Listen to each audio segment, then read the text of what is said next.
잘 지내고 계시지요? 지난 2시간에 걸쳐서 주기도문을 함께 나눈 바가 있습니다. 그리고 그 다음에 오늘 본문 때문에 조금 고민을 했습니다. 본문이 너무 짧거든요.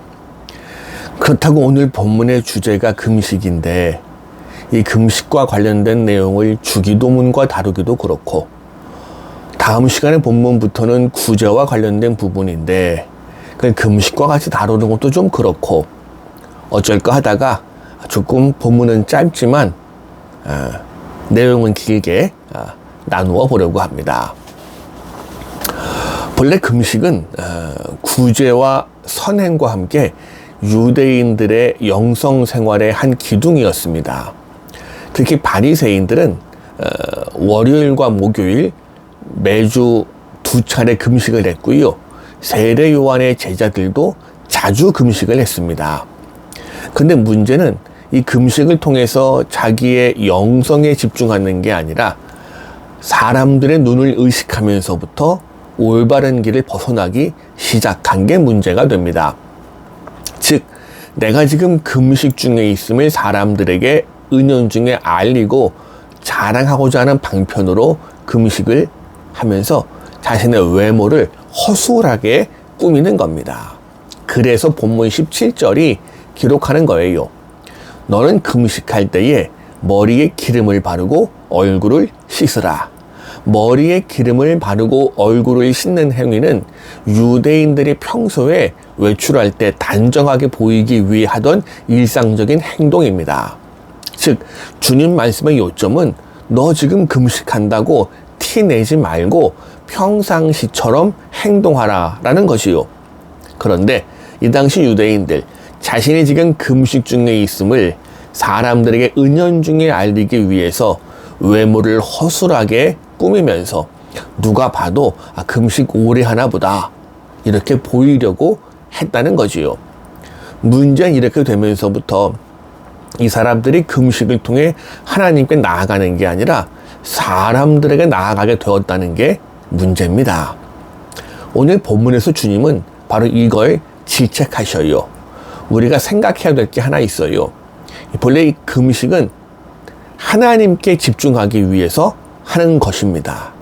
인위적으로 음식을 끊으면서 지금 내가 무엇을 하고 있는지 분명히 알 수 있거든요.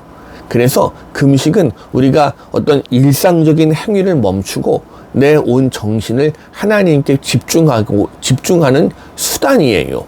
결코 금식이 우리의 목표가 아니라는 겁니다.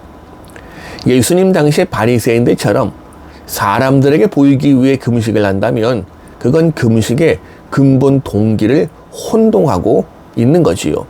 금식은 하나님께 집중하기 위한 것이지 인간에게 보이려고 하는 게 아닙니다. 그러므로 우리가 금식할 때 배고프지요. 금식하면서 배 안 고픈 사람이 누가 있겠습니까? 배가 고파서 힘들 때마다 우리는 더욱 내 의식을 날카롭게 해서 내가 지금 금식하지? 내가 왜 금식하지? 하나님을 바라기 위해서 하나님께 집중하는 영적인 훈련이 올바로 되어야 합니다. 둘째로 금식은 나 자신을 낮추는 데 목적이 있습니다. 내가 낮추어져야 어려운 이웃이 보이기 시작하고 하나님의 뜻도 비로소 알 수 있습니다. 스스로 내가 죄인이라고 낮아지는 행동이 금식이에요. 근데 금식이 오용되어서 금식의 결과, 난 이렇게 금식하는데 저거 김장로는 저 가장로는 나장로는 금식도 안 하고 말이야. 교만해지면 금식의 진정한 의미를 무시하는 겁니다. 세 번째로 금식은 그리스도의 고난에 참여하기 위함입니다. 우리는 예수 그리스도의 죽음과 부활을 통해서 구원받은 사람들이지요. 그러니 예수님 자신의 말씀처럼 예수님의 빼앗긴 그 주간, 즉 고난 주간에 금식을 하는 건 당연한 일일지도 모릅니다. 이건 우리가 우리의 구원을 위해서 십자가를 짊어지신 주님의 고난에 조금이라도 참여하기 위해서 하는 거예요.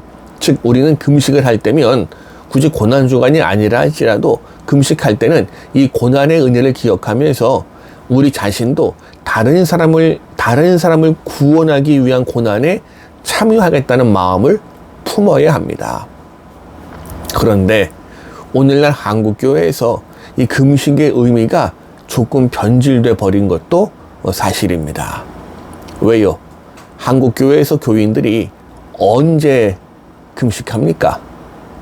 대개는 하나님과 씨름할 때 사생결단의 각오를 표현하면서 금식할 때가 종종 있습니다. 그런데 말입니다. 내가 금식해서 하나님을 이겨먹자. 말도 안 되는 이야기입니다.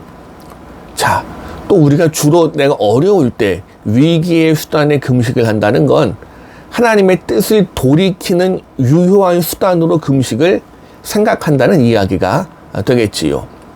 물론 실제로 성경에도 그와 유사한 사례가 없지는 않아요. 잘 아는 선지자 요나가 니느웨에 가서 40일이 지나서 하나님의 심판이 있을 것이다 예언할 때에 아니 웬일입니까? 니느웨 왕이 금식령을 선포하고 주민들뿐 아니라 가축들까지 금식하며 회개했습니다. 그 결국 하나님이 니느웨를 멸망시키는 계획을 돌이키셔요. 표면적으로만 보면 하나님의 뜻을 우리가 잊어먹은 것처럼 보입니다. 그런데 그들은 이기려고 한 게 아니고요. 한 번만 기회 주시면 새롭게 살겠습니다라는 의지를 금식으로 표현한 것뿐입니다. 하나님은 그들의 진실성을 인정하셨고 다시 한번 기회를 주신 것이지 하나님을 이겨먹는 게 아니라는 것이요. 그들은 하나님의 은혜에 호소했고 하나님은 그 호소에 응답한 겁니다. 그 어느 편에도 강제력은 없어요. 하나님이 마지못해 뜻을 바꾸신 것도 아닙니다. 그분은 니느웨 백성들이 복된 삶을 살아가기를 누구보다 간절히 원하십니다. 다만 그들의 악행이 너무 심하니 심판을 선언하셨지요. 그러니 그들의 금식과 회개의 돌이킴을 하나님이 얼마나 기뻐하셨겠습니까? 자, 이렇게 생각해보면 인간이 금식해서 하나님의 뜻을 돌이켜서 좀 심한 말입니다만은 하나님을 굴복시켜서 그분이 원하지 않는 행동을 하게 만드는 건 성경에 없습니다. 니느웨 사건도 그렇고 미스마 사건도 그렇고 인간의 금식 기도는요, 내 의지와 결단을 하나님께 표현하는 수단일 뿐입니다. 하나님은 그 진실성을 보시고 당신이 원하시는 일을 하십니다. 그러니 하나님의 뜻을 바꾸기 위해 금식한다. 죄송하지만 잘못된 생각이고 잘못된 기도 방법입니다. 우리는 그저 겸손히 그분의 뜻을 따를 뿐입니다. 금식은 그리고 금식 기도는 기도에 전념하기 위한 한 가지 방법입니다. 흔히 금식과 굶식 다르다는 말장난을 하지요. 금식은 금식이고 굶식은 밥 그냥 굶는 겁니다. 먹을 것이 없어서 굶는 것 혹은 바빠서 살을 빼기 위해 굶는 건 금식이 아닙니다. 금식은 분명한 건 금식은 기도에 전념하기 위해서 의도적으로 식사를 거르는 겁니다. 이렇게 금식하면서 기도할 경우 몇 가지 유익을 우리가 얻을 수 있어요. 첫 번째, 기도를 위한 시간을 벌 수 있습니다. 우리는 보통 한 끼 식사를 위해서 짧게는 30분, 길게는 1시간 정도를 사용하지요. 심지어 식사를 직접 준비하면 시간이 더 걸릴 수도 있습니다. 그러면 하루 3끼를 모두 금식한다고 한다면 최소한 3시간에서 5시간 정도의 시간 여유가 더 생기는 거지요. 그럼 이 시간을 기도에 투자하는 겁니다. 그런데 만약 금식하면서 생긴 여유 시간을 무의미한 일로 채우고 있다면 그냥 그건 굶는 겁니다. 두 번째, 금식은 조금 더 영성 생활에 집중하게 만들어줍니다. 우리가 금식할 때는 뭘 해도 사실 한 이틀 지나면 배고픈 걸 잊어버릴 수가 없습니다. 그런데 그런 배고픔에서 오는 육체적인 고통이 내가 지금 금식하고 있지, 내가 지금 기도하고 있지, 이 생각을 잊지 않게 만들어 주거든요. 뿐만 아니라 공복 상태일 때 정신은 더 맑아집니다. 세 번째로 금식은 육신적이고 물질적인 맛에 길들어져 있던 우리의 감각을 제어하면서 영적인 맛에 대한 열망을 일깨워 줍니다. 그래서 토마스 아켄퍼스는요, 이 세상의 물질적인 맛에 깊이 빠져서 영적인 열망을 잊지 않게 해달라고 기도를 종종 했다고 하는데요. 이 기도를 실현시키는 좋은 방법이 금식이지요. 그리고 이 금식에 대해서 한 가지만 또 생각해 볼 필요가 있습니다. 무엇이 온전한 금식인가 하는 겁니다. 간혹 얼마 동안 어떻게 금식하는 게 올바른 금식이냐 묻는 경우를 겪을 수 있습니다. 어떤 사람은 하루 3끼를 몽땅 금식해야 된다 주장하기도 하고요. 어떤 사람은 물도 먹지 말라고 가르칩니다. 이건 모두 다 금식을 오해하고 있는 거예요. 성경 어디를 봐도 온전한 금식에 대한 예는 나와 있지 않습니다. 금식기도란 책이 있습니다. 금식기도란 책을 쓴 데이비드 스미스는 하루 3끼를 금식하는 게 온전한 금식이다 주장하는데, 죄송하지만 그렇게 고집할 근거는 없습니다. 우리가 또 굳이 금식한다고 물까지 안 먹는, 물까지 안 마시는 극한 금식에 도전할 이유도 없고요. 꼭 40일을 채워야 되는 것도 아닙니다. 무엇이 온전한 금식인가에 대한 대답은 사실 간단해요. 내가 충분히 만족할 만큼이면 됩니다. 그래서 하루 한 끼를 걸러도 충분한 금식이 될 수 있습니다. 물론 일주일 내내 금식하면서 기도에 전념할 수도 있습니다. 또는 주님처럼 40일을 기도하며 금식할 수도 있습니다. 그런데 이렇게 시간 채우는 게 목적이 되면요, 주객이 전도되는 겁니다. 더군다나 금식의 목적이 어디에 있다고요? 기도에 있는 건데 단순히 금식하는 데만 신경 쓰고 있으면 주객이 바뀐 겁니다. 이렇게 금식 기도는 참으로 좋은 훈련이지만 적지 않은 위험성도 있어요.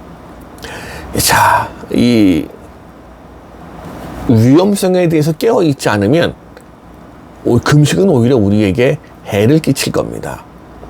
첫 번째 위험이 뭔가 하면 금식하면서 내 영성에 대해서 내가 자만하는 겁니다. 말씀드렸지만 금식은 나를 깨워서 하나님께 집중하기 위한 수단인데 잘못하면 이게 훈장이 됩니다. 목적이 돼요. 금식하고 있다는 이유로 영적인 자만에 빠집니다. 금식을 통해 하나님과 사귀는 데 전념하고 있으면 영적인 자만에 빠지지 않을 겁니다. 영적인 자만에 빠진 이유가 뭔가 하면 기도에 집중하는 게 아니라 금식이라는 행위에 집중합니다. 곤란하지요. 두 번째, 같은 맥락인데 금식하는 사람은 금식하지 않는 사람에 대해서 교만한 마음을 품기가 쉬워요. 사실 경건한 삶은 냉정하게 말하면 금식하지 않고도 얼마든지 가능합니다. 그러니 금식하고 있다고 해서 금식하지 않는 사람보다 내가 더 훌륭해 이야기할 근거는 아무것도 없어요. 그런데 많은 사람들이 금식한다는 사실만 가지고 금식하지 않는 사람들에게 우월감을 느끼고 있는데 곤란합니다. 또한 세 번째, 금식을 하면서 내가 어떤 한계에 도전해보자, 한계를 넘어보자, 이 유혹을 조심해야 합니다. 이런 건 육체적인 건강에도 치명적이고요, 영성에도 아주 좋지 않습니다. 그런 도전에 실패하면 육체적인 건강에도 타격을 입고요, 또 그런 실패는 영적인 패배감을 적게 만들어요. 그러니 내가 어떤 3일 금식해야지, 일주일 해야지, 20일 해야지, 내가 마음에 정한 기한을 채우지 못했다고 해서 죄책감과 패배감에 빠질 이유가 없습니다. 중간에 필요하면 멈출 수도 있는 겁니다. 그래서 금식 기도를 하라는 사람은 이런 유혹에 대해서 늘 조심해야만 합니다. 그래서일까요? 감리교회 시작인 존 웨슬레 목사님은요, 언제나 금식과 자손이 같이 가라고 요구합니다. 금식 기도는 사랑을 실천하는 것으로 마무리하라는 거예요. 그래요. 금식이 기도자의 영적인 교만을 부추기고 만다면 하나님 그건 금식 받지 않으실 겁니다. 이 금식이 그래서 기도와 떼어놓을 수가 없는 건데요. 이렇게 보면 오늘 본문의 배치가 상당히 의미심장합니다. 주기도문, 기도의 모범을 보여주고 나서 금식에 대한 이야기를 하지요. 그리고 금식이 끝나면 다음 본문은 웨슬리 목사님이 말하는 것처럼 사람들에게 사랑을 베푸는, 영적인 교만에 빠지는 게 아니라 구제와 사랑으로 나아갈 수 있는 구제와 관련된 본문이 바로 이어서 나오게 됩니다. 이 배치가 상당히 의미심장해 보이기도 합니다. 네, 오늘은 여기까지만 하겠습니다. 감사합니다.